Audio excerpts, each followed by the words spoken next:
Hey there, welcome back to the Legalpreneur Attorney YouTube channel. I'm Andrea Sager, CEO and founder of Legalpreneur. This channel is dedicated to helping attorneys find their next clients and make sure you always have a consistent stream of clients always coming to you.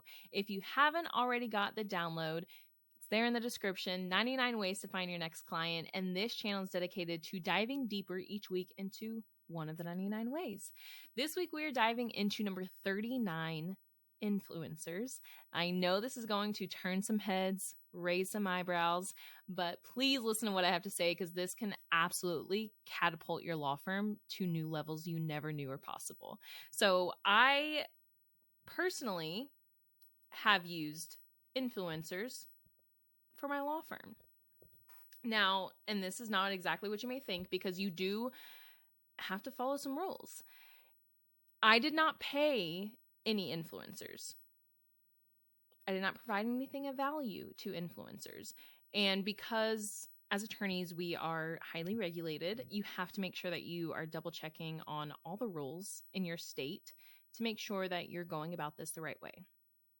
However, what I mean by influencers is not necessarily paying someone to promote your law firm or to promote your services, but it is getting in alignment with somebody that has an audience of your ideal clients.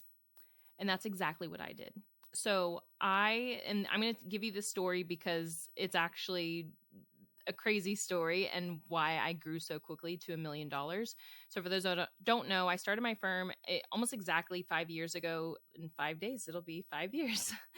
And I was only licensed for 7 months. I knew nothing. I knew nothing about the law. All I knew is I wanted to practice in trademarks. I wanted to serve small businesses. And I knew that I had to grow my audience in order to attract clients to me. So what I started to do very early on was to establish myself as the expert. And keep in mind, when you are a business owner, when you are providing a service, you don't have to know everything. You just have to know a little bit more than your client. When I started out, and don't get me wrong, like I sought out all the mentors. Like it was just like I knew how to get the clients. I was paying other people to help me figure out how to actually practice trademarks.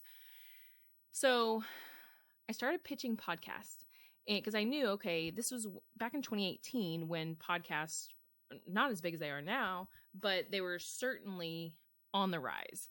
And I knew, okay, if I could just get on some podcasts and establish myself as the expert, I'll get some business. And so I just literally made a list, started pitching people. And I actually got on some really big podcasts. Brad Lee dropping bombs, I got on his podcast. But and there were several big ones, but the one in particular that really put me on the map was with Chris Harder. And at the time, his podcast was called For the Love of Money. And I've already taught, this is definitely in the list, get on podcasts, but it's also about building the relationships with those podcast hosts. So it was divine timing getting on Chris's podcast. And mind you, I had no idea who he was. I had no idea that his wife had been on countless magazine covers. They were as big as they are. They were as successful as they are. I just went down the line and pitched a bunch of podcasts, and he responded and was like, yeah, let's do it. Little did I know now, like he was his assistant, Dakota, who I'm really good friends with. But we do the podcast and he's like, hey, I'm paying some big firm in New York a ton of money for this trademark issue. I have no idea what I'm paying them for, but I like you. I like your energy. How can I, can you be my attorney now? And I'm like, oh my gosh, yes, absolutely. So he transfers all his stuff to me, and he had a mastermind at this time, and you had to be making $250,000 a year at the time to be in his high level mastermind. Now it's $500,000 a year, but that was towards the end of 2018 when I did the podcast with him, and he started talking about enrollment in his podcast or in the mastermind for 2019.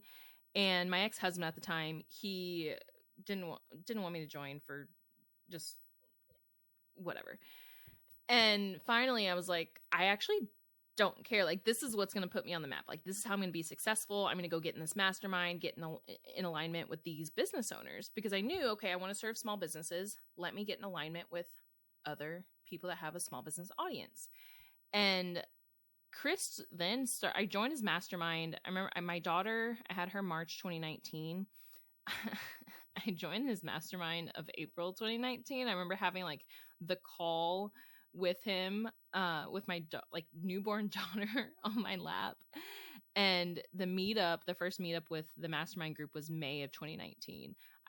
My ex-husband was working, so I literally flew the baby to Kentucky to stay with the other grandparents for a week. And then I went to California to the mastermind meetup.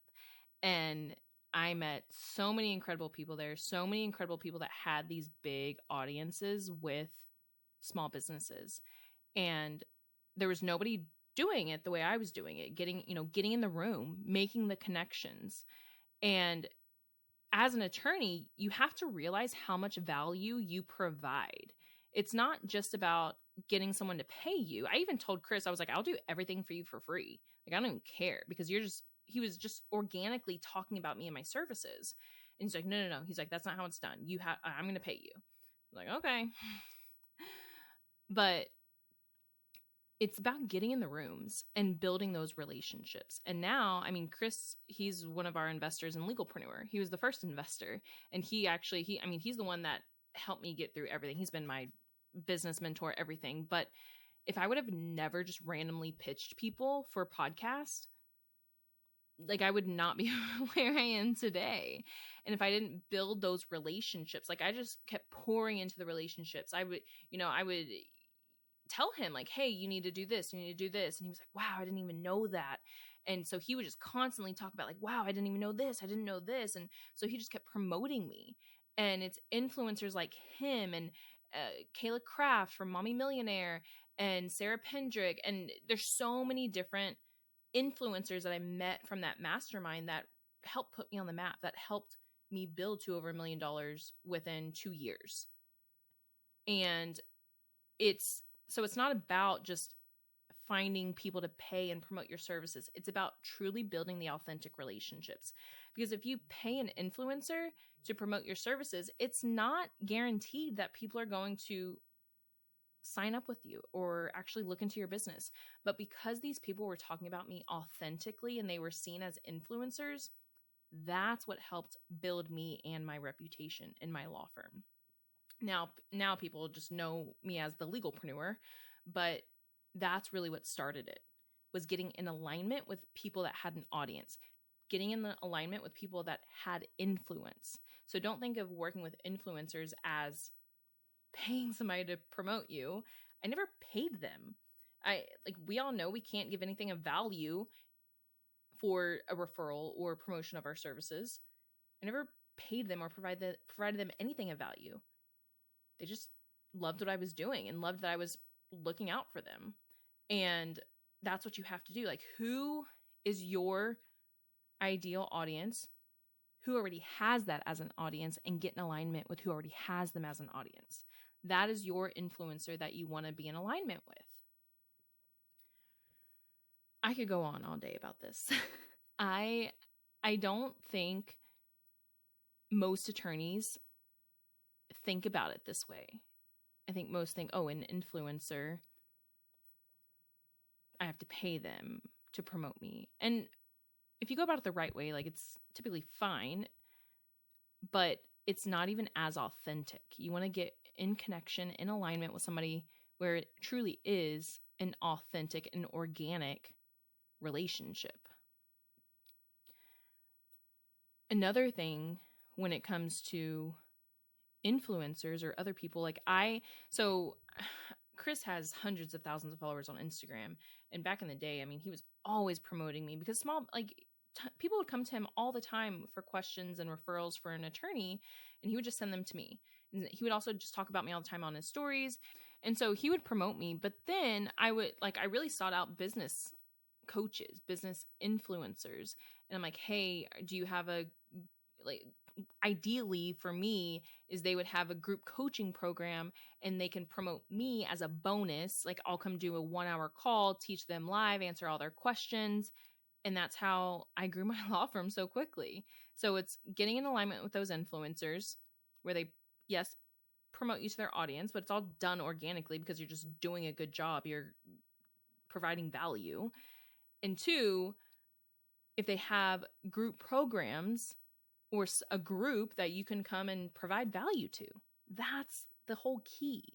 You want to provide value, then they're going to hire you. Comment below, have any of you done this? Has it worked? And I would love to hear if you've actually paid influencers as an attorney. Did that work? Let me know. All right, I'll see you next week.